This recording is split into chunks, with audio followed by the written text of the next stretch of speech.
Good morning, Flagler County. I'm Rich Carroll. You're listening to Flagler's Morning News on Friday, December 22nd. We were the first district to have a policy around AI. The Flagler County School Board is starting a task force on artificial intelligence. School Board member Colleen Conklin says the task force will focus on budget, resources, curriculum, student learning, cybersecurity, utilizing in the classroom. They'll also look at where AI is already being used and look at how AI might increase operational efficiency. She says their existing policy needs to be tweaked. What kind of policy can we put in place, or best practices can we put in place not to use AI, for students not to use ChatGPT and whatnot? The reality of the situation is it is just going to grow. So it's having a conversation about how are those things integrated into our school district.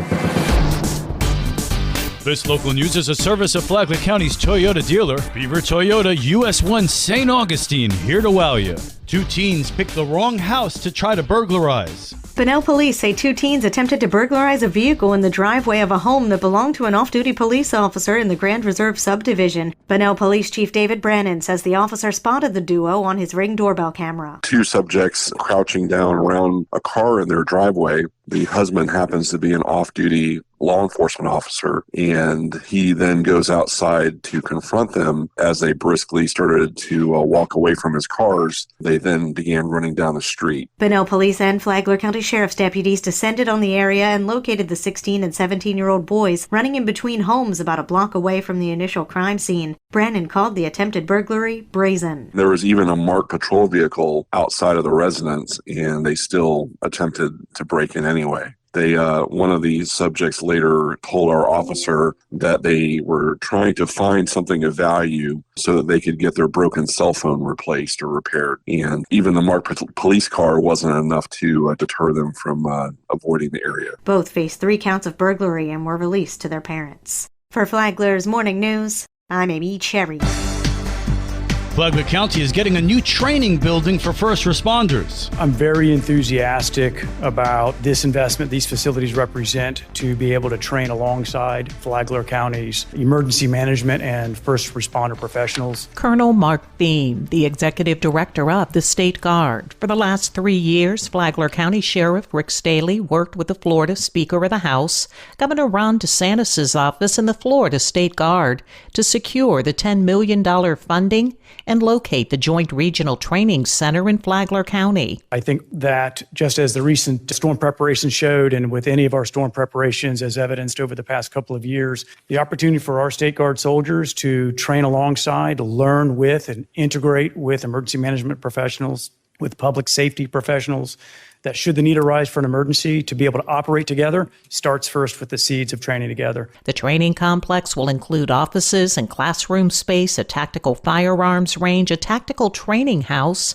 a reinforced parking area that can also be used for driver training, and more, all of which will be used by the Florida State Guard, the Sheriff's Office, and other first responder agencies in the region. For Flagler's Morning News, I'm Karen Johnson. What makes it worth it for Joshua Russell to do dark side sports? The Matanzas High School grad said on a recent episode of Today with Pastor Jay that it might be that so many kids want to get on the teams. They have 2 so far. Our first year, tryouts-wise, we had over 80 kids show up. Last year, we had almost double that. So I can only imagine what tryouts are going to look like this upcoming year. He said that while many kids playing dark side sports never open up about their mental health, for every 1 or 2 people that you have that pushback, you get about 2 or 3 kids that actually decide to open up. And anybody that has ever had to deal with kids that from a mental health side of it, like those 2 to 3 kids that open up and actually let you in and actually start to feel comfortable around you, it's worth it. Today with Pastor Jay is on WNZF on Sunday mornings at 8, and it's on the Flagler radio app. From the WNZF newsroom, I'm Deb Albertson.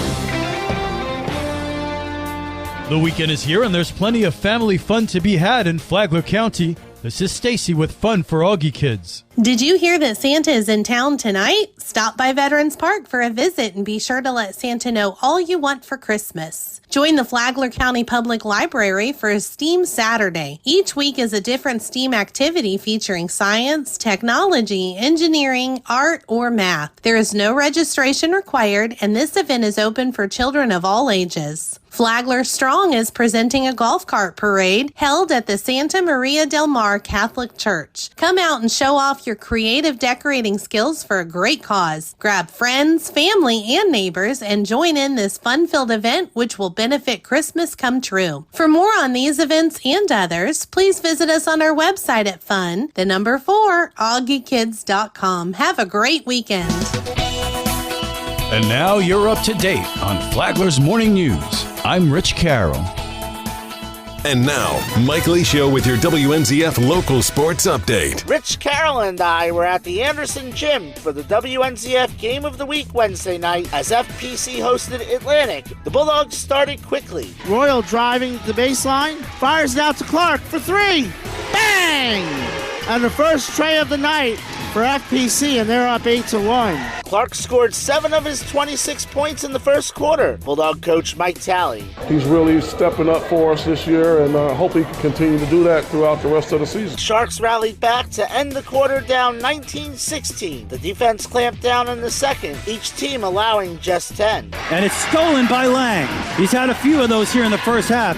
Takes it all the way, and it's good. Kamarian Lang with one of his 4 steals. Bob does everything that stat sheet doesn't cover. The Bulldogs led at the break, 29-26. Driving against roll, to the lane and off the mark. Hampton with a putback. Anthony Hampton continued his domination on the offensive glass in the third. Well, we're excited to have Anthony back. Before he got hurt, he was doing a really good job. Jameer Clark continued to cook with 8 in the third. Here comes Clark driving baseline, wide open shot, and he drops it. That bucket pushed the lead to 3. Atlantic trailed by 1 with 18 seconds left, but the Bulldogs won 6 for 6 at the line to close out a 57-52 win. Free throws win or lose games, and that's something that we focus on, and we shoot free throws a lot in practice. For the game, Lang scored 13, Hampton 8. The Bulldogs have a rematch at Father Lopez tonight. One other game tonight, the Lady Bulldogs soccer team faces their 3rd straight ranked opponent in Mandarin, 7:30 tonight at FPC. Pirate boys and girls wrestling wraps up the Holiday Knockout Classic in Kissimmee today. After passing a dramatic realignment in football, the FHSAA will reveal the classes and districts for the next 2 seasons. What will this mean for Football County? Tune in tomorrow to the Rich and Mike Sports Show at 7:30 on WNZF. Listen anytime on the Flagler Radio app. We are your home for local sports with updates Mondays and Fridays.